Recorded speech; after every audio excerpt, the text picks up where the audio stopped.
할렐루야, 감사합니다. 또 오늘 2월 17일 주일을 맞아서 아버지 앞에 나와서 찬양 올리고 경배드리고 또 예배드릴 수 있게 허락하심을 감사드립니다. 많은 분들이 저는 율법에만 머물러 있는 그 목사라고 생각을 하시는 것 같아요. 그래서 제가 아버지한테 막 그랬더니 아버지가 너가 지금 마태복음을 끝낸 지가 제가 거진 2년이 돼갑니다. 동영상으로 올렸는데 제가 사복음서를 다 끝내야지 되는데 마가복음을 들어가기가 싫었던 거예요. 너무 하기가 싫어가지고 뺀질뺀질 거리다가 요번 달에 처음 마가복음 배경과 마가복음 1장을 유튜브에 동영상으로 올린 적이 있을 거예요. 그리고 나서도 또 2장이 들어가기 싫어서 뺀질거리고 있는데 아버지가 말씀해 주시는 게 마가복음 2장부터 공부를 해라 이러시는 거예요.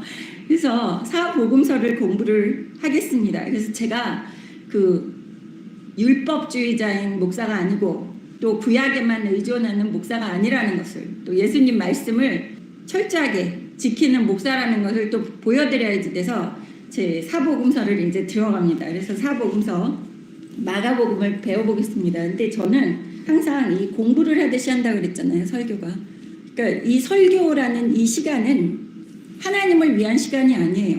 우리가 예배를 드리는 시간에 경배하고 찬양하고 우리가 손뼉치면서 아버지를 찬양하고 기도 또한 아버지를 찬양하기 위해서입니다. 아버지 이름을 높이기 위해서 하는 기도예요. 이런 많은 사람들이 모여서 예배 시간에 하는 기도는 아버지께 영광 돌리는 기도가 주가 돼야지 되는 거예요.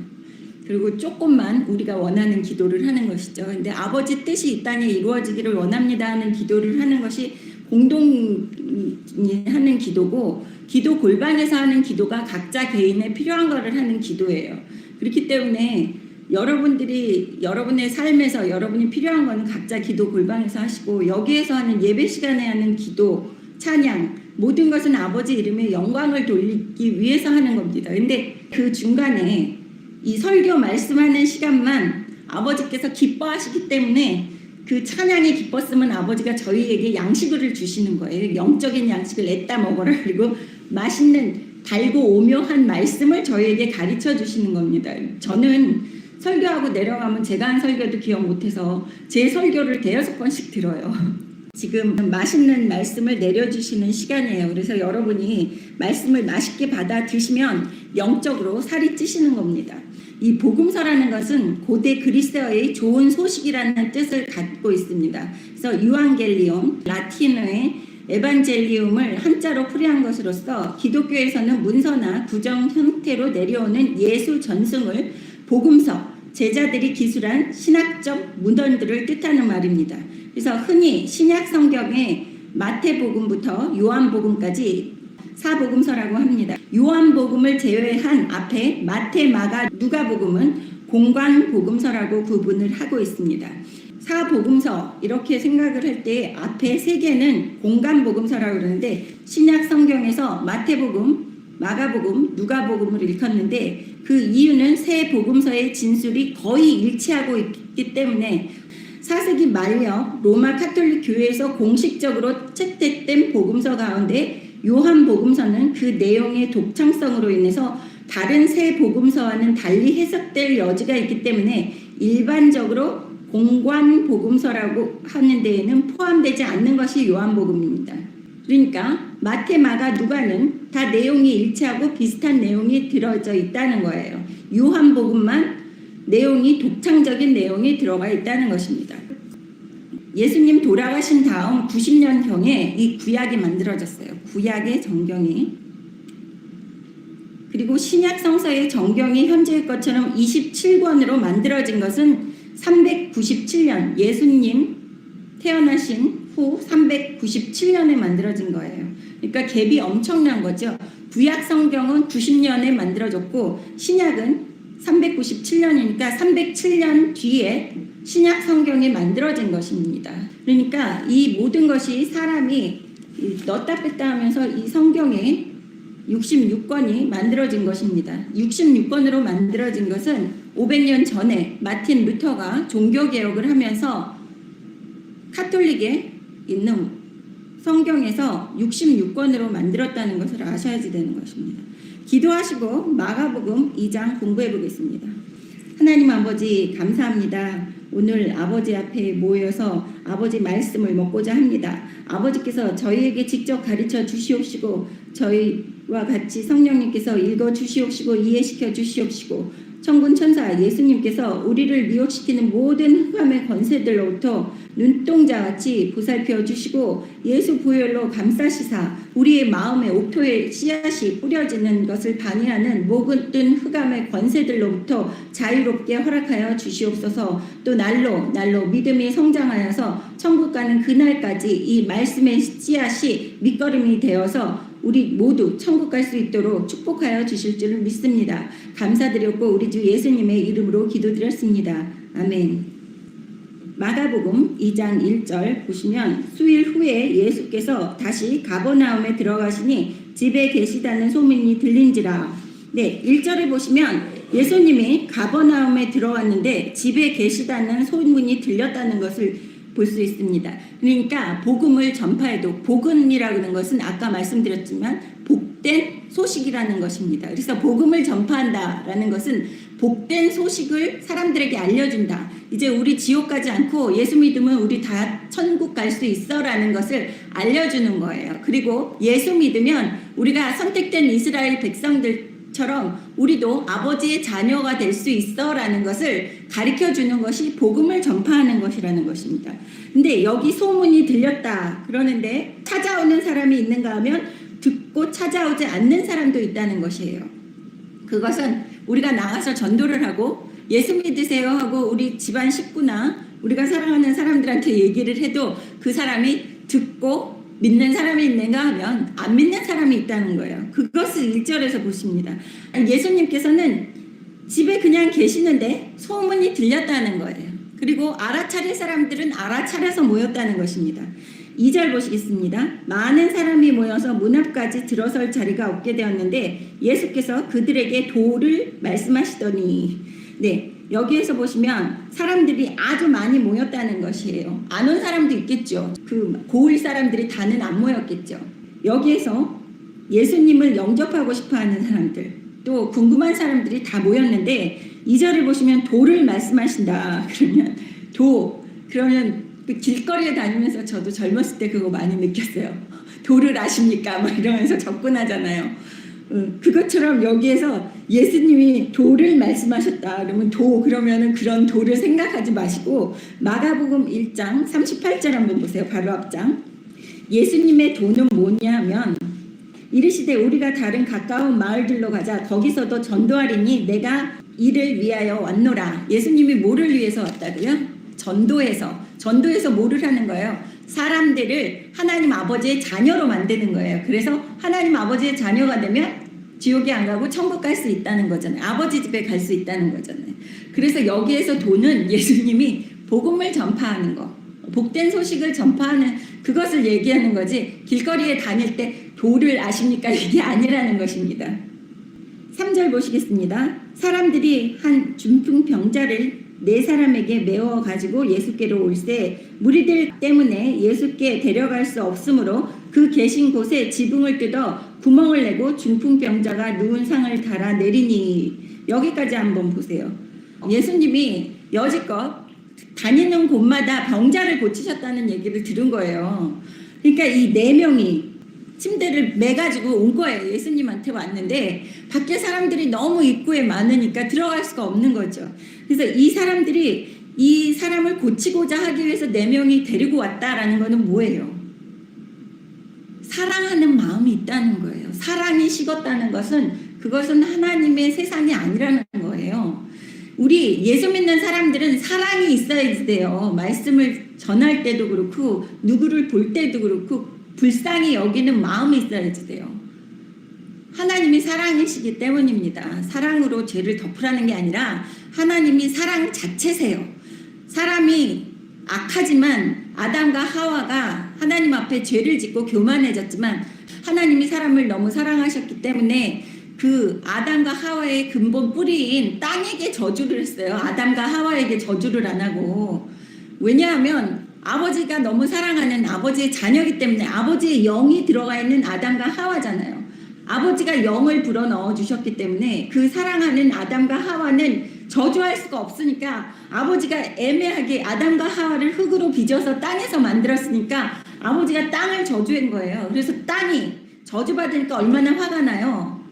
내가 쟤 때문에 저주받았어. 괜히 내 몸뚱아리로 지네 몸뚱아리 만들더니 하나님께 죄지어가지고 괜히 나만 저주받았어. 그리고 화가 나서 엉겅퀴를 냈다 그러잖아요. 그래서 그 아담과 그 엉겅퀴 그 잡초들과 싸우면서 농사를 지어서 먹고 살게끔 하는 거예요. 그래서 사랑의 하나님이시라는 거예요.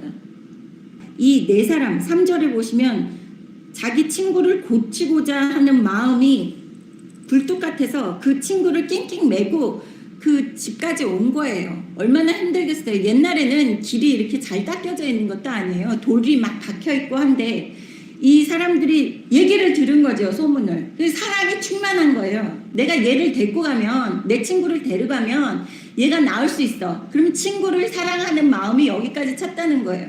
그 뜻은 우리가 세상에 나와서 전파를 할 때에 그 사람들을 불쌍하게 생각하는 마음이 있어야지 되는 거예요.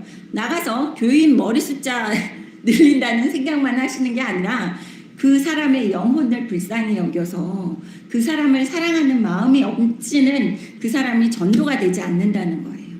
사랑하는 마음이 있기 때문에 전도를 할 수 있다는 것입니다. 그래서 여기에서 사랑을 이야기하는 거예요. 4절 보십시오. 여기 보시면 예수님 앞으로 데려갈 수 없기 때문에 지붕을 뜯어서 구멍을 내가지고 중풍병자가 누운 그 침상을 갈아서 예수님 앞에 이렇게 천정에서 내리는 거예요. 이것은 얼마나 힘들겠어요. 천장까지 올라가야지 돼요. 그 침상을 가지고 넷이서 아픈 사람은 축 처지면 엄청 무거운 거 아시죠, 여러분?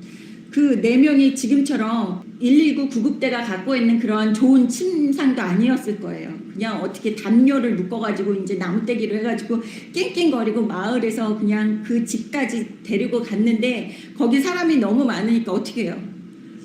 지붕으로 올라가는데 그때는 팔레스타인 그쪽은 우리나라에 지금 옥상 올라가듯이 그냥 계단으로 올라갈 수 있고 이제 지붕을 흙으로 이렇게 만들었기 때문에 손으로 쥐어 뜯을 수가 있는 그런 지붕들이에요. 시멘트처럼 이렇게 딱딱한 지붕이 아니기 때문에 그렇게 노력을 했다는 것은 얘가 예수님 앞에만 가면 날 수 있다는 믿음이 있다는 거예요. 믿음이 없이는 그런 노력을 하겠어요. 에이 되지도 않을 거 왜 거기 가서 그렇게 중노동을 하면서 지붕 꼭대기까지 올라가고 그 지붕을 뜯어가지고 밑으로 내려 안 하겠죠. 믿음이 없으면. 그래서 여러분의 삶에서 기적이 일어나려면 믿음이 있어야지 된다는 거예요. 믿음이 없이 에이 될 대로 되라 그러고 기도 이렇게 지나가는 듯이 이렇게 하면 하나님께서 이루어 주시지 않는다는 거예요. 우리가 사복음서에서 보시면 예수님께서 항상 네 믿음대로 될지어다니까 이 4명이 친구를 데리고 왔을 때 믿음이 있다는 거예요. 내 친구가 예수님 앞에만 가면 얘는 날 수 있어 하는 믿음으로 담대히 나가는 거예요. 그래서 여러분이 세상을 살 때 내가 아버지 하나님의 자녀고 내가 같이 동행하면 무엇이든지 할 수 있어 라는 믿음을 갖고 아버지와 담대히 나가라는 것이죠. 아버지와 계획을 먼저 하세요. 아버지를 종처럼 부르면서 이쪽으로 오세요 끌고 담대히 나가지 말고 아버지를 앞세워놓고 내가 끌려갔듯이 담대히 나가라는 거예요. 그렇다고 해서 아버지와 나가면 담대히 모든 것이 된다 그래가지고 아버지 내가 복권 할 테니까 복권 당첨하게 해주세요 그러면 명령절을 하라는 게 아니라는 것입니다. 제가 항상 설명을 하듯이. 그래서 전도를 할 때 필요한 게 뭐예요? 사랑이 있어야지 되고 믿음이 있어야지 된다는 것입니다. 내 삶에서 사랑과 믿음이 끊어져서는 안 된다는 거예요. 전도뿐만이 아니라 하나님 아버지를 믿는 예수 믿는 사람들은 사랑과 믿음이 항상 같이 있어야지 된다는 거예요. 그래서 그 이단 종교를 구분하실 때 또 하나가 그 단체 안에 사랑이 있는가, 사람들끼리 사랑이 있는가, 오가는가. 사랑이 없다는 것은 하나님 아버지가 안 계시다는 거예요.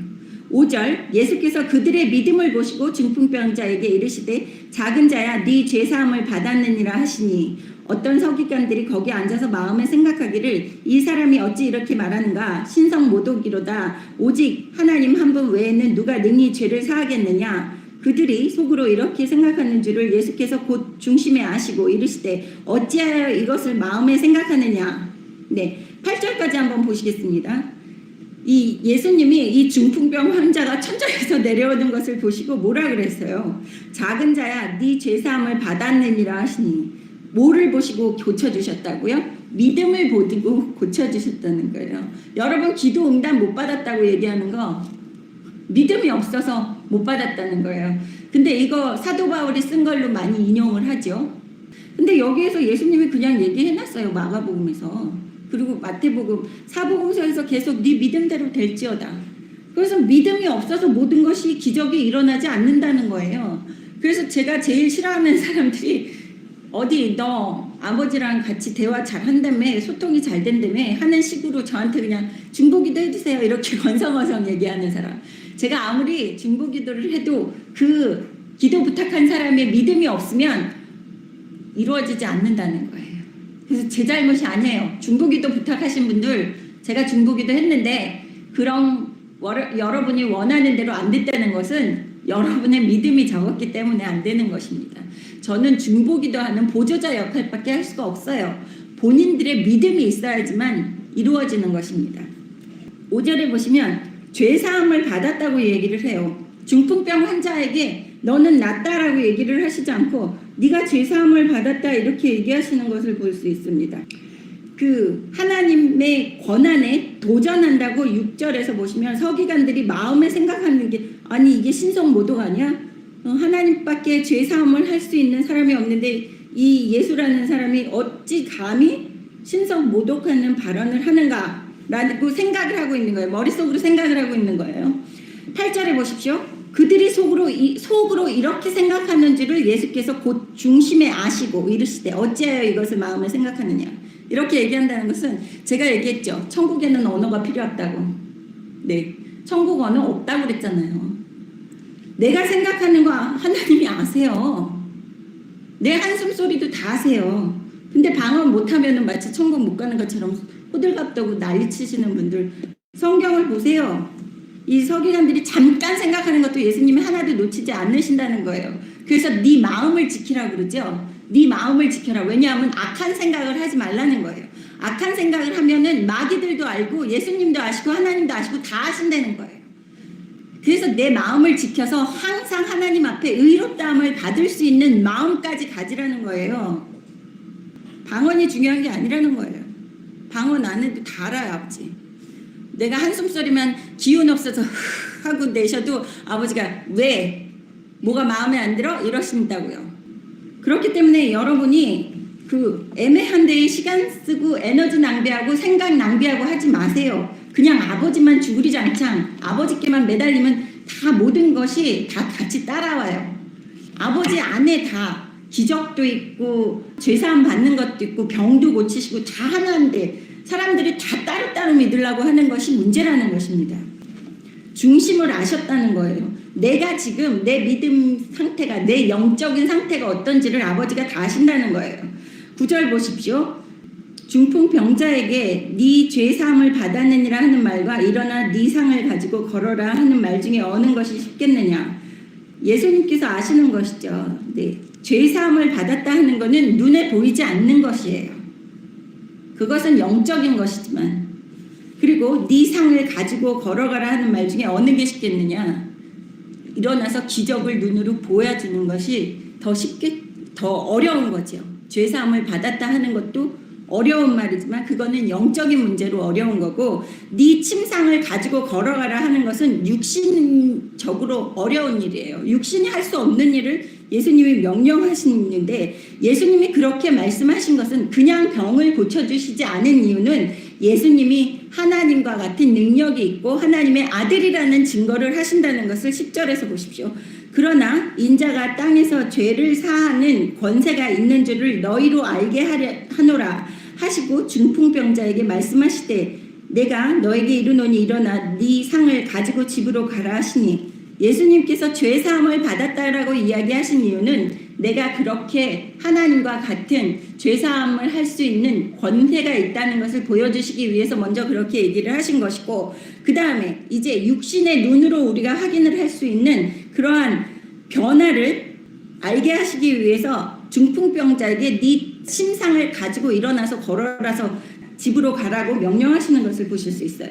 그래서 12절 보십시오. 그가 일어나 곧 상을 가지고 모든 사람 앞에서 나가거늘 그들이 다 놀라 하나님께 영광을 돌리며 이르되 우리가 이런 일을 도무지 보지 하였더라. 네, 여기에서 보십시오. 누구에게 영광을 돌려요? 하나님께 영광을 돌리는 거예요. 하나님의 자녀들은 모든 일에 좋은 게 내 영광을 위해서가 아니에요. 저도 목사지만 교회의 목사님들 영광 위해서 하는 게 아니에요. 모든 일이. 그리고 여러분들 교회에서 봉사하고 하는 게 여러분들의 영광, 여러분 집사님, 권사님, 장로님 영광을 위해서가 아니라고요. 아버지의 영광을 위해서 모든 것이 이루어져야지 된다는 거예요. 아버지의 영광을 위해서가 아니고 나의 영광을 위해서면 내가 교만해지는 거예요. 루시퍼처럼, 사탄처럼. 그래서 여기 성경에서 보시면 모든 기적을 다 누구한테 돌려요? 하나님 아버지께 영광을 돌리고 있는 모습을 볼 수 있습니다. 우리가 잘나서가 아니에요. 아버지가 있기 때문에 아버지께 영광을 돌려야 되는 의무가 있습니다. 하나님의 자녀들은. 그리고 사람들이 뭐라 그래요? 도무지 이런 일을 보지 못했다. 이런 기적은 처음 보고 있는 거다. 하나님 아버지가 아니면 이러한 기적을 일으킬 수 없다고 이들이 시인하고 있는 거예요. 그러면서도 사람들은 악하기 때문에 예수님을 하나님 아들로서 인정을 하지 않는다는 것을 보실 수 있습니다. 신명기 7장 12절 보겠습니다. 저는 구약 항상 왔다 갔다 해요. 모세오경을. 사복음서를 읽으면서도 모세오경과 구약을 왔다 갔다 하면서 봐요. 사복음서만 읽지 않습니다.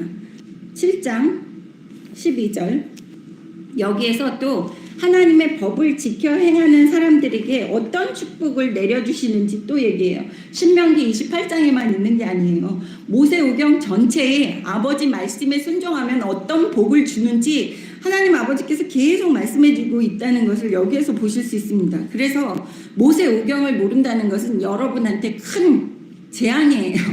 모세오경 안에 얼마나 많은 축복들이 들어있는지 읽어보시면 깜짝깜짝 놀랄 겁니다. 제 유튜브에 제가 모세오경 창세기부터 신명기 마지막 장까지 한 절 한 절 읽어서 설명해 놨으니까 그걸 꼭 들어보시기 바랍니다. 7장 12절 너희가 이 모든 법도를 듣고 지켜 행하면 네 하나님 여호와께서 네 조상들에게 맹세하신 언약을 지켜 너에게 인애를 베풀 것이라. 네, 너희 조상이라 그랬죠? 네 조상이라 그러면 누구예요? 우리가 예수를 믿기 때문에 내 조상이 이제 믿음의 조상 아브라함이 내 조상이 됐다는 것을 아시죠? 그래서 13절 보십시오.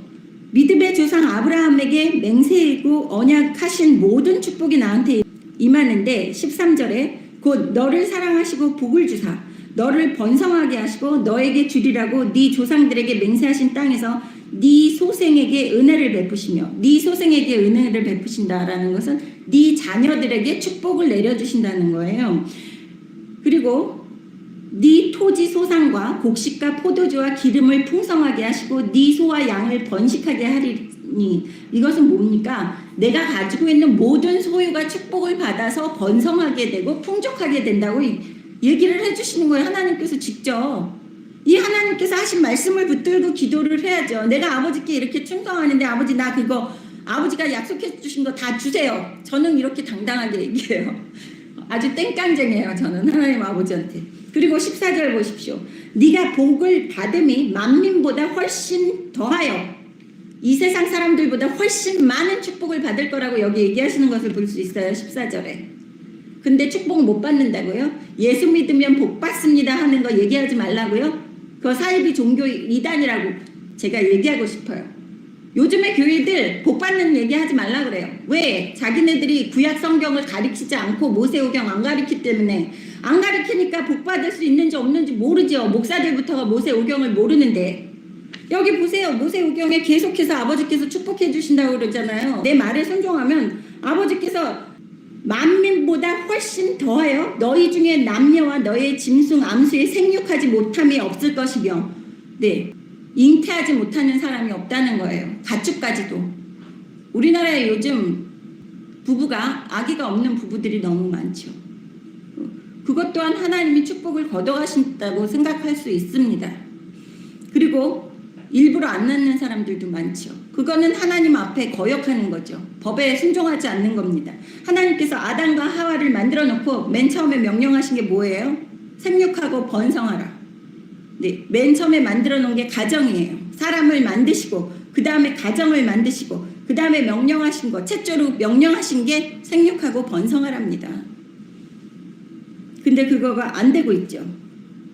15절 여호와께서 또 모든 질병을 너에게서 멀리하사 너희가 아는 애굽의 악질에 걸리지 않게 하시고 너를 미워하는 모든 자에게 걸리게 하실 것이라. 네, 제가 위로받는 거예요. 15절에 보세요. 모든 질병을 너에게서 멀리하사. 네, 그래서 죄 지은 사람은 병에 걸린다고 얘기하는 게 아니라고 얘기하는 사람들이 있어요. 위로하기 위해서. 요새 병든 사람들이 너무 많기 때문에 교회에서 병에 걸리신 분 다 죄 때문에 그렇습니다 이렇게 얘기하면 교인들 다 떠나갈까봐 그런 거 함부로 얘기 못해요. 예, 저희는 얼마 없으니까 제가 교인이 없어서 이렇게 강하고 담대하게 얘기할 수 있을 거예요. 질병을 너에게서 멀리 해주신다는 거예요. 말씀에 복종하면. 그리고 너를 미워하는 모든 자에게 걸리게 하실 것이다 라고 해서 제가 이걸 가지고 기도해요. 댓글 다시고 나한테 괴롭히고 막 속상하게 하시면 제가 이 구절로 기도합니다. 지금 오늘 밝혔는데 되게 못됐죠. 근데 아버지가 그러면 이제 저를 이렇게 설득하시고 이제 말씀으로 그러면 아버지 취소할게요 이런 그 사랑이 없었네요. 제 마음에 이런 그 회개 기도도 또 하고 아버지랑 별 얘기를 다 합니다. 그러니까 막 혼내주라고 했다가 다시 회개하고 또 잘못했습니다 했다가 막 매일 쓰러지고 넘어지고 다시 일어나고 하는 것이 하나님 아버지의 자녀들이 하는 일이에요. 16절 보십시오. 네 하나님 여호와께서 너에게 넘겨주신 모든 민족을 네 눈이 긍휼히 여기지 말고 진멸하며 그들의 신을 섬기지 말라. 그것이 너에게 올무가 되리라. 네, 이 구약에서는 다 쳐 죽이라 그랬죠. 가나안 족속들을. 근데 신약에서는 예수님이 십자가에 못 박혀 돌아가신 다음부터는 외국인들 이방 민족들까지 다 예수 믿고 구원받게 해주실 수 있다는 거예요. 그래서 쳐 죽이라는 게 아니라 복음을 전파해서 예수 믿게 만들라는 거예요. 그들이랑 어울려가면서 뭐 예수 믿게 한다고 그 이방 민족의 그 신을 섬기는 척하고 뭐 타협한다 그러면서 제사 지내죠. 우리 집안 식구들이랑 불화하지 말고 하나님은 사랑이시고 화목해야지 되기 때문에 우리 제사 지내는 거에 대해서 그렇게 단호하게 거절하면 안 된다 이런 얘기들을 하시잖아요. 많은 교회에서. 그거 가짜예요. 그거 가짜 교회예요. 하나님 그렇게 얘기하시지 않으세요. 쳐 죽이라고까지 했습니다. 근데 지금은 쳐 죽이는 게 아니라 여러분 그런 데는 가지 마세요. 기도하세요. 가지 않고 내 시댁이 내 친정이 제사 지내고 그러면 참석하지 마시고 기도하세요. 같이 어울리지 마세요. 이 세상과 어울리면 안 됩니다. 그렇게 되면 올무가 된다고 말씀하시는 것을 보실 수 있습니다. 다시 마가복음 2장 오겠습니다. 13절 보겠습니다. 예수께서 다시 바닷가에 나가심에 큰 무리가 나왔거늘 예수께서 그들을 가르치시니라. 네, 여기에서 보시면 큰 무리가 예수님 앞에 나온 것을 볼 수 있어요. 예수님만 보면 큰 무리가 나와서 하나님의 말씀을 듣고자 갈급해하는 모습입니다. 근데 여기에서 보시면 그 설교하신다, 뭐 듣는다 이런 정도가 아니에요. 설교한다, 듣는다 그러면 목사들이 설교하고 교인들은 한 귀로 듣고 한 귀로 흘릴 수도 있어요. 듣는다가 아니라 진정한 하나님의 자녀들은 어떻게 해요? 가르쳐요. 그리고 배운다예요. 그래서 제가 말씀을 배우겠습니다 항상 얘기하잖아요. 설교할 때 제가 우리 오늘 말씀 공부합시다라는 거는 우리가 배워야지 되기 때문에 가르치시니라 라고 얘기하시는데 우리가 그냥 듣겠습니다 라고 얘기하는 거나 마찬가지예요. 설교를 듣는다는 거는. 근데 저는 항상 배우자고 공부하자고 얘기하는 것은 예수님께서 가르쳐 주시고 아버지께서 가르쳐 주시기 때문이에요.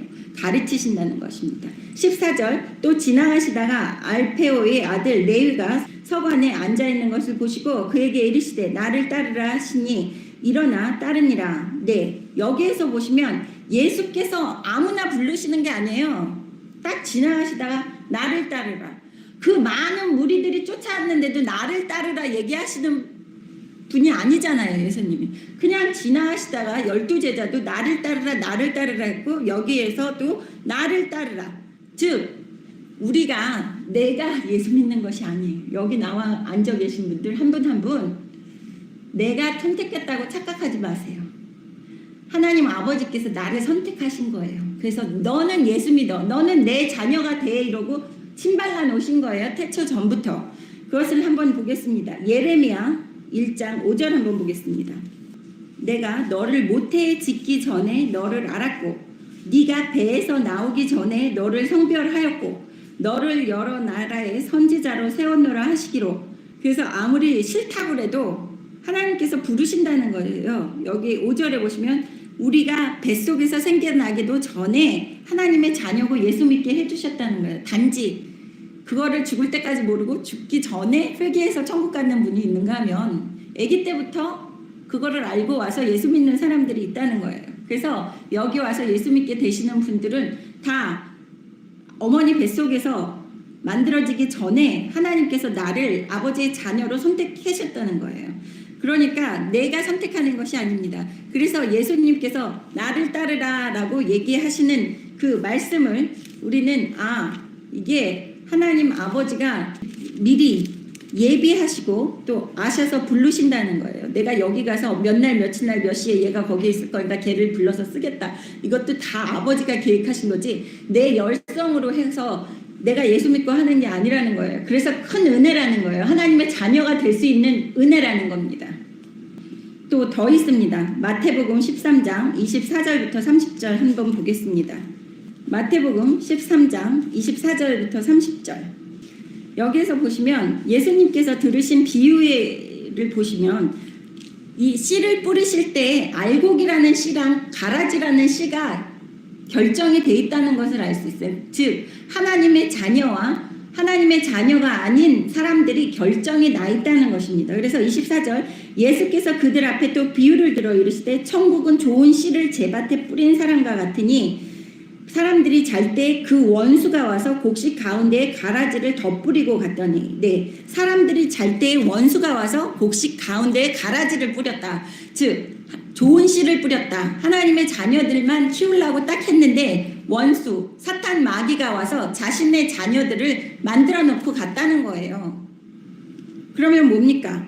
심을 때 좋은 씨와 나쁜 씨가 가려져 있었다는 거예요. 그래서 하나님이 이 세상을 만드실 때부터 모태 속에서부터 우리가 만들어지기 전부터 얘는 내 거 하고 찜해 놓으신다는 것을 여기서 또 얘기하고 계시는 것이 예수님이 하신 말씀입니다. 이사야 13장 1절 또 보겠습니다. 제가 읽어보겠습니다. 13장 1절에 보시면 야곱이라는 한 사람을 하나님께서 택하셔서 12지파의 아버지를 만드시죠. 그것 또한 하나님께서 뭐라 그래요? 야곱아 너를 창조하신 여호와께서 지금 말씀하시느니라. 이스라엘아 너를 지으신 이가 말씀하시느니라. 너는 두려워하지 말라. 제가 그랬죠. 이단들이 하는 술수가 두렵게 만들어가지고 꼼짝 못하게 하는 거. 성경을 읽어보면 두려워하지 말라 두려워하지 말라 두려워하지 말란데 이단들이 갖고 있는 무기는 교인들을 무섭게 해가지고 두려움에 떨게 해서 그 교회에서 떠나가지 못하게 하는 거. 저희 교회는 오는 사람 안 붙잡고 가는 사람 안 붙잡습니다. 그래서 여기에서 보시면 두려워하지 말라. 내가 너를 구속하였고 내가 너를 지명하여 불렀나니 너는 내 것이라. 저는 너무 은혜를 받았어요. 너는 내 것이라 할 때 가슴이 찡해서 제가 1시간 동안 울었어요. 처음에 이거를 읽었을 때 나 아버지 거였구나. 그러면 아무도 나를 건드리지 못하겠구나. 그때부터 제가 이렇게 겁대가리가 없어질 거예요. 나 아버지 거야. 건드려봐. 내 아버지가 가만히 있나. 라는 강하고 담대한 믿음을 가지시는 여러분 되시기를 주님의 이름으로 축원합니다. 그래서 여기에서 보시면 내가 예수님을 선택하고 하나님의 아버지의 자녀가 되는 것이 아니라 오로지 하나님의 은혜로 예수님의 은혜로 내가 부름받아서 자녀가 되고 천국 갈 수 있는 권한을 주신다는 것입니다. 15절 보십시오. 그의 집에 앉아 잡수실 때 많은 세리와 죄인들이 예수와 그의 제자들과 함께 앉으니 이는 그러한 사람들이 많이 있어서 예수를 따름이로라. 가난하다는 것은 축복이 될 수 있다는 거예요. 제가 항상 얘기하는 게 저는 재물을 너무 사랑하니까 아버지가 재물을 듬뿍 안 주시나 봐요. 먹고 살게끔만 주세요. 저장해놓고 살게끔은 안 주시더라고요. 막 쌓아놓고 살게끔은. 근데 필요한 것은 다 공급해 주시는 그런 것이 축복이라는 거예요. 왜? 부자들은 자기가 다 누리고 가지고 있는 게 많기 때문에 세상 것에 눈이 돌아가서 하나님을 안 쳐다본다는 거예요. 그러니까 여러분이 부족한 게 있다는 것은 하나님의 은혜라고 아세요. 내가 부족하기 때문에 아버지한테 매달리는 거예요. 그래서 아버지한테 제가 어떨 때 아버지 나도 돈 많아서 내가 하고 싶은 막 이렇게 하고 그러면 너 하고 싶은 거 많으면 하고 싶은 거 하느라고 나랑 대화 안 해 이러시더라고요. 그래서 감사합니다 아버지 지금이 족합니다라고 그랬습니다. 너무 전곡을 찌르시잖아요. 제가 이거 막 하고 싶은 것도 많고 막 아버지 돈이 많으면 막 그러면 나는 네가 하고 싶은 거 많이 하는 거 원하지 않는다 그러시니까 그럼 뭐라 그러겠어요. 그러면 돈이 있으면 돈 써야지 되니까 바쁜 거예요. 그리고 권력을 좋아하는 사람은 권력 없다. 그러면 권력을 사용하느라고 너무 바빠서 아버지와 대화하지 않고 골방기도 안 하고 믿음이 없어진다는 것입니다. 그래서 여러분의 삶의 그 자리에서 내가 부족한 게 있더라도 아버지께서 나의 인생을 모두 계획하신다는 것을 아시고 내가 천국 갈 정도만 아버지께서 딱딱 해주신다는 거예요. 얼마나 감사해요. 아버지께서 내 삶을 설계해서 내가 좌로나 우로나 치우치지 않고 천국 갈 수 있는 길을 딱 설계해서 요 길만 가 이렇게 해주시는 거예요. 얼마나 감사한 하나님 아버지입니까? 그래서 여기에서 보시면 예수님 주변에는 항상 가난하고 궁핍하고 뭐든지 뭔가가 부족한 사람들이 모였다는 것을 볼 수 있어요. 그래서 내 삶에서 뭔가가 부족하다는 것은 내가 아버지한테 매달릴 수 있는 여건이 충분히 많다는 것 때문에 감사해야지 돼요. 그래서 감사해야지 된다는 거예요. 사람들이 내가 이렇게 부족한데 나는 감사를 뭐를 해야지 될지 모르겠어요 하는데 그거는 영적으로 깨어있지 않아서 그래요. 어리석어서 그래요. 이렇게 내가 필요한 게 많으면 부모한테 가서 계속 쫄라대는 것처럼 예? 부모님이 재산이 많으면 없는 자식들 가서 계속 맨날 방문하잖아요. 조금이라도 뜯어가려고 하는 것처럼 그것처럼 하나님 아버지께서 우리를 묶어두시려고 하는 그 수단이라고 생각하시고 감사함으로 받으십시오.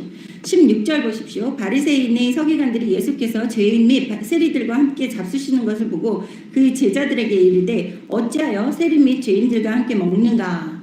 네, 예수님이 가난한 또 세리들은 세금을 걷는 사람들이라서 이렇게 손가락질했어요. 쟤는 가난한 사람을 이렇게 착취하는 사람들이다 이런 생각이 있었기 때문에 죄인들과 함께 먹었다. 그러니까 예수님은 죄인들은 우리 태어난 사람들을 여기 있는 모든 사람들은 세상에 태어날 때부터 원죄가 있어요. 근데 죄인들과 함께 먹었다 이렇게 얘기를 하는 것은 이 저자들이 볼 때도 사람의 눈으로 볼 때 죄인이라고 생각하는 거예요. 근데 원래는 모든 인간이 태어나면 죄인인데 정죄하는 거죠. 사람들이 자기도 죄인이면서 딴 사람을 죄인이라고 얘기하는 거예요. 그러니까 주제 파악을 못하는 사람들이 얘기하는 죄인이죠. 그렇다는 것은 자신도 죄인이라는 것을 안다는 거예요. 그러니까 회개할 줄 아는 마음이 있는 사람들이 모여 있다는 것입니다. 예수님 주변에. 왜 자기가 죄인이라고 모르는 사람들은 예수님 주변에 없고 보면 손가락질만 해요. 저기 죄인들이 모였어. 지도 죄인이면서. 에? 여기에서 보시면 그래서 예수님께서 들으시고 뭐라 그럽니까? 예수께서 들으시고 그들에게 이르시되 건강한 자에게는 의사가 쓸데없고 병든 자에게야 쓸데있느니라. 나는 의인을 부르러 온 것이 아니요 죄인을 부르러 왔노라 하시니라. 이 세상에 의인이 어디 있습니까? 예수님이 병자를 위해서 의사로서 오시고 또 의인을 부르러 온 것이 아니다. 의사가 병원에 앉아 있으면 자기가 아파도 안 가는 사람은 병자가 아니에요. 근데 조금만 아파도 병원 가는 사람은 병원에 가면 병자예요. 그러니까 예수님께 조금만 아파도 치료받으러 가는 사람은 회개하러 가는 사람은 예수님께서 고쳐주시고 의인으로 만들어주시는데 세상에서 악하게 살면서 다 지가 원하는 대로 살면서도 자기가 의롭다고 생각하는 사람은 죄인이 아니라는 거예요. 그래서 여기에서 예수님께서는 회개하고 자기 죄를 시인하는 사람들을 위해서 왔다고 얘기하시는 것입니다. 모든 사람들이 죄인인데 자기가 죄인이라고 인정 안 하는 사람들에게는 필요 없다는 거예요. 18절 요한의 제자들과 바리새인들이 금식하고 있는지라 사람들이 예수께 와서 말하되 요한의 제자들과 바리새인의 제자들은 금식하는데 어찌하여 당신의 제자들은 금식하지 아니하니까. 여기에서 보면 이 사람들이 계속해서 예수님한테 꼬투리를 잡으려고 그러는 거 볼 수 있죠. 네. 저도 예수님 같다고 믿습니다. 요즘 하도 공격을 받아서 제가 이단이라고 공격을 받으니까 사도 바울 얘기했다고 너무 이단이라고 그러고 난리를 치고 있는데, 여기서 보세요. 공격받는데 누가 공격을 해요? 바리새인들. 그 사람들은 어떻게 믿는 사람들이에요? 율법주의자예요. 율법만 하면서 진짜 자신의 삶에서는 말씀에 순종하지 않고 형식적으로만 사람들 앞에 보이는 거룩한 삶을 사는 척하는 이중인격자들이에요. 그 사람들이 예수님에게 계속해서 딴지를 걸고 괴롭히고 하는 이러한 모습을 볼 수 있습니다. 예수님도 세상에 오셨을 때 영접받지 못하신 분이에요. 네. 진리의 길은 좁습니다. 네. 넓은 길로만 다니고 평탄한 길로만 다니시려고 하지 마세요. 진리의 길에서는 금식하지 않는다고 또 딴지 걸죠. 제자들이. 왜 금식하지 않느냐. 그때는 그 금식하는 것이 기도에 전념하기 위해서 음식물을 삼가하는 것. 지금도 금식하잖아요. 저는 자랑질은 아니지만 제가 오전 12시까지 한 끼 금식하는 게 이제 10년이 넘었어요. 그래서 그거를 끊어볼까? 그러고 좀 밥 먹었다가 되게 얹힌 적이 있어가지고 이 육체가 그렇게 바뀌는 것 같아요. 육체가 바뀐 건지 아버지가 계속 금식하라 그러시는 건지. 그래서 이 금식하는 거 예수님이 뭐라 그래요? 신랑과 함께 있을 동안에 금식할 수 있겠느냐. 그래서 예수님은 자신을 신랑이라고 지칭해요. 그래서 우리한테 신랑을 기다리는 신부의 자세로 살라고 얘기를 하는 것은 순결한 마음을 지키라고 얘기하시는 것처럼 예수님 직접 자신을 신랑에 비유하시는 이 모습을 볼 수 있습니다. 신랑과 있으면 뭐예요? 신부가 신랑과 있으면 혼인 잔치를 하고 있는 거예요. 지금 잔치에서 누가 굶어요? 먹을 게 산더미 같이 있는데. 그래서 예수님이 하시는 말씀이 신랑과 같이 있다. 내가 여기에서 너희들과 같이 있을 때는 잔치하는 시간이기 때문에 금식 안 해도 된다. 이렇게 얘기를 하시는 것을 볼 수 있습니다. 근데 20절 보십시오. 그러나 신랑을 빼앗길 날에 이르리니 그날은 금식할 것이라. 네, 신랑을 빼앗긴다. 예수님이 십자가에 못 박혀 돌아가실 날이 얼마 안 남았다. 그렇게 고통당하는 그 초상집에서는 금식해야죠. 먹지 않아야죠. 잔치하면 이상한 거잖아요. 신랑을 빼앗긴다. 예수님은 돌아가실 날을 이야기하는 것입니다. 21절 보십시오. 생배 조각을 낡은 옷에 붙이는 자가 없나니 만일 그렇게 하면 기운 새 것이 낡은 그것을 당겨 헤어진 같이 더하게 되느니라. 여기에서 뭐라 그래요? 이 사람들이 요새 사람들이 제일 설명하기 해설을 잘못하는 이유가 생배 조각을 낡은 옷에 붙이면 이 낡은 옷이 생배 조각은 튼튼한데 이렇게 잡아당길 때 낡은 옷이 다시 찢어지기 때문에 그렇게 하면 안 된다고 이야기를 하는 것을, 그래서 아예 구약을 무시해야지 된다고 생각을 하시는 분들이 있어요. 그리고 또 22절 보십시오. 새 포도주를 낡은 가죽 부대에 넣는 자가 없나니 만일 그렇게 하면 새 포도주가 부대를 터뜨려 포도주의 부대를 버리게 되나니 오직 새 포도주는 새 부대에 넣으니라 하시니라.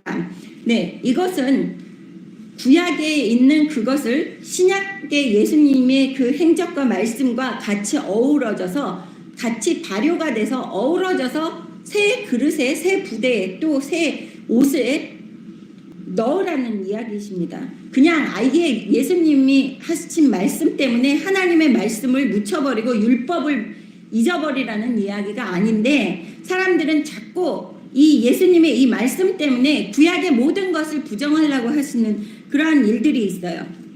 그런데 율법과 복음에 어우러진 그 말씀, 어울려서 하나가 혼합되는 말씀을 구약에만 매달리지 말고 신약에만 매달리지 말고, 제가 항상 얘기하죠. 모세오경은 한쪽 다리로, 또 사복음서는 한쪽 다리로 해서 양다리로 우뚝 서야지만 우리의 믿음이 성장할 수 있다고 말씀을 드리는 거 있습니다. 네, 23절 보십시오. 안식일에 예수께서 밀밭 사이로 지나가실 때 그의 제자들이 길을 열며 이삭을 자르니 바리새인들이 예수께 말하되 보시오 저자들이 어찌하여 안식일에 하지 못할 일을 하나이까. 네, 여기에서 예수님의 제자들이 안식일, 그러면 주일날에 들어가서 밀밭 사이로 다니며 이삭을 잘라서 먹었다고 하는 것을 볼 수 있어요. 그래서 안식일에 일하면은 절대 안 되는데 일을 한다고 손가락질을 하는 거예요. 네. 그 뜻은 지금 현재를 살고 있는 우리들이 너무 형식적인 거는 많이 해요. 교회에 꼭 가야지 되고, 뭐 40일 새벽기도 뭐 이런 거 하잖아요. 그거는 꼭 해야지 되고, 마치 요즘 교회들이 서기관과 바리새인들처럼 하고 있는 것을 볼 수 있어요. 마음을 진짜 입으로만 순종하지 진짜 마음으로서 내 삶으로서 아버지와 공감을 하고 연결되는 것이 아니라 마치 불교에서 첨배해야지 되고 무슨 불공을 드려야지 되고 하는 게 그대로 요즘 교회에 나오는 것 같아요. 새벽기도 꼭 가야지 되고 철야비 꼭 가야지 되고 뭐 그 봉사 꼭 해야지 되고 이런 것들 뭐 세미나 꼭 참석해야지 되고 제조 훈련학교, 은사 훈련학교 뭔 훈련학교가 그렇게 많은지 우리 아버지는 훈련학교 그런 거 없었는데 전 훈련학교 같은 거 안 해봤어요. 출애굽기 31장 15절 한번 보겠습니다. 출애굽기 31장 15절 보시면 하나님 아버지께서 모세를 통해서 안식일에 말씀하신 것은 엿새 동안은 일할 것이나 일곱째 날은 큰 안식일이니 여호와께 거룩한 것이라. 안식일에 일하는 자는 누구든지 반드시 죽일지니라. 네, 안식일에 일하면 뭐라 그래요? 죽이라고 그러잖아요. 예, 모세오경에서는 안식일에 일하면 죽이라고 하는데 예수님이 여기에서 제자들이 길을 가며 이삭을 잘라서 먹었다는 거예요. 이 이삭을 잘라서 먹었다는 것은 배가 고파서 먹었다는 거예요. 살라고. 일하는 게 아니라는 것입니다. 구분을 할 줄 알아야 돼요. 근데 요즘은 아직도 이스라엘에서는 이 율법을 지키다 보니까 아무것도 일하지 말라 그랬었잖아요. 죽인다고. 그래서 이스라엘에서 지금 가면 주일 안식일 날은요. 엘리베이터에 층마다 다 눌려져 있대요. 그러니까 손가락으로 누르는 것까지 일하는 거라고 생각을 해서 이 엘리베이터 1층, 2층, 3층, 4층 사람이 없어도 계속 열렸다 닫혔다 열렸다 닫혔다를 한대요. 그러니까 그 손가락으로 엘리베이터 버튼 누르는 것까지 일한다고 생각을 하기 때문에 그러니까 서기관들과 바리새인들이 형식적으로 어떻게 모셨는지를 알 수 있습니다. 그래서 예수님이 그거에 대한 변론을 뭐라 그러시냐면 25절 보십시오. 다윗이 자기와 함께한 자들이 먹을 것이 없어 시장할 때에 한 일을 잊지 못하였느냐. 그가 아비아달 제사장 때에 하나님의 전에 들어가서 제사장 외에는 먹어서는 안 되는 질산병을 먹고 함께한 자들에게도 주지 아니하였느냐. 네, 여기에서 보시면 성전에서 항상 이 떡을 갖다 12개를 항상 올려놓게 만들어 놓으셨어요. 우리나라 사람들 왜 제사 지내고 3년상 한다 그럴 때 밥 지어서 이렇게 항상 올려놓잖아요. 무슨 옛날 사람들 이렇게 상 만들어가지고 제사상 하나 구퉁이에 만들어서 자기 밥 먹을 때마다 하나 올려놓고 하는 것처럼 그렇게 한 진설병을 다윗이 너무 배가 고파서 굶어 죽기 일보 직전이었죠. 이 사울이 다윗이 왕이 될까봐 자신의 왕좌를 찬탈할까봐 쫓아다니면서 죽이려고 혈안이 돼 있을 때 이 제사장 아비아달에게 도망해서 숨어 들어왔어요. 성전 안으로. 근데 먹을 게 없잖아요. 성전 안에. 근데 절대로 하나님께서 제사장이 아니면 먹어서는 안 된다고 그러신 그 떡입니다. 근데 그 하나님이 어떠신가 하면 그 아론의 아들들이 어떤 불을 사용해서 촛불을 켜라고 그랬어요. 단상에 성전에 불을 켜라 그랬는데 그 불을 사용하지 않고 자신의 마음대로 딴 데 가서 불을 갖다가 붙였다가 그 자리에서 불이 내려와가지고 다 타서 그 자리에서 즉사하는 그 하나님께서 성격이 너무 불같으신데 그럼에도 불구하고 다윗은 대제사장만 먹을 수 있는 떡을 먹었는데도 죽지 않았다는 거예요. 그것은 일하는 것이 아니라 생명을 보존하기 위해서 하는 것들은 괜찮다는 거예요. 근데 서기관들과 바리새인들이 너무 율법적으로만 치닫다 보니까 이것이 생명을 구하는 일인지 하나님의 말씀에 불순종하는 일인지를 구분을 하지 않고 그 직역을 한다고 그러죠. 번역을 할 때. 그 말씀 그대로 곧대로 하는 것처럼. 그래서 성경을 읽을 때에도 예수님이 하시는 그 말씀을 적용해서 읽어야지 된다는 거예요. 반드시 죽일지라는 반드시 그 아버지께서 안식일을 기억하라고 한 것을 마음속에 새기라는 거예요. 죽이라는 게 아니라. 그렇게 중요한 일이라는 거예요. 제가 항상 얘기하는데 안식일은 세 가지의 의미가 있습니다. 이 세상 천지 만물의 주인이신 분이 하나님 아버지라는 것을 기억해야 하는 거예요. 왜? 이 세상을 하나님 아버지께서 6일 동안 창조하시고 7일째에 안식하셨대요. 그래서 너희는 안식일을 지키라고 얘기하신 것은 이 세상 전부가 내 거야 라는 걸 기억하라는 거예요. 절대로 잊지 말고 안식일에 일했다고 죽이라는 게 아니라 절대로 내가 이 세상 만물의 주인이라는 것은 잊지 마. 가 안식일의 첫 번째 의미고 두 번째는 출애굽을 시킨 다음에 이스라엘 백성들에게 안식일을 꼭 지키라고 얘기를 하셨어요. 그 두 번째 의미는 내가 너희들이 이 세상의 노예로부터 해방되게끔 해준 너희의 아버지야라를 기억하라는 거예요. 지금 현재를 살고 있는 우리들에게. 우리가 이 세상의 핍박으로부터 먹고 사는 거 얼마나 고생스러워요. 먹고 사는 거, 뭐 자식들 문제, 사업 문제 이런 거로부터 우리가 자유로울 수 있는 거는 내가 아버지를 믿기 때문에 아버지가 나를 다 알아서 해결해 주시겠고 내가 멸시천대 안 받게 해주시겠지라는 그런 믿음을 가질 수 있는 그 자유함, 내 삶에서 자유롭게 살 수 있게 해주시는 그 분이 누구라고 믿으라는 거예요. 아버지라는 것을 꼭 기억하라는 게 두 번째예요. 이 세상의 노예 생활로부터 우리가 자유할 수 있고 믿을 수 있는 아버지가 있다는 것을 꼭 기억하라는 겁니다. 안식이라는 게 또 뭐예요? 쉰다는 거죠. 영원히 쉴 수 있는 천국을 잊지 말고 늘 기억하라는 게 세 번째 의미의 안식이라는 것입니다. 그래서 여러분 모두 이 세 가지 의미의 안식일을 늘 기억하면서 하나님 아버지의 축복을 받으시는 여러분이 되시기를 주님의 이름으로 축원합니다. 네, 여기 27절 보시겠습니다. 또 이르시되, 예수님이 또 말씀하셨어요. 안식일이 사람을 위하여 있는 것이 아니요 사람이 안식일을 위하여 있는 것이 아니니 이러므로 인자는 안식일에도 주인이니라. 하나님이 안식일의 주인인 것처럼 예수님이 자신이 안식일의 주인이라고 얘기하시는 것을 볼 수 있어요. 그런 것은 하나님 아버지의 아들 예수님과 동일한 파워가 있다는 것입니다. 어떤 사람들은 성삼위일체 하나님이라고 다 똑같다고 그렇게 생각하시는데 그게 아니라 성부 아버지 하나님, 성자 아들 하나님 예수님, 또 성령 하나님이신 성령님, 이렇게 해서 성삼위일체 하나님이라는 것을 아셔야 된다는 것입니다. 여러분 모두 말씀 올바르게 아시고 하나님께 축복받는 또 한 주간 되시기를 주님의 이름으로 축원합니다. 기도하시겠습니다. 하나님 아버지 감사합니다. 오늘 또 아버지 말씀을 배우고 또 여러 가지 의미를 알게 하심을 감사드립니다. 아버지 하나님, 이 안식일의 세 가지 의미를 우리가 항상 기억하며 아버지께 영광 돌리며 찬양 올리며 살 수 있도록 허락하여 주시옵시고 늘 아버지 말씀에 순종하면서 아버지께서 우리에게 약속하신 모든 축복을 우리 삶에서 허락하여 주실 줄을 믿습니다.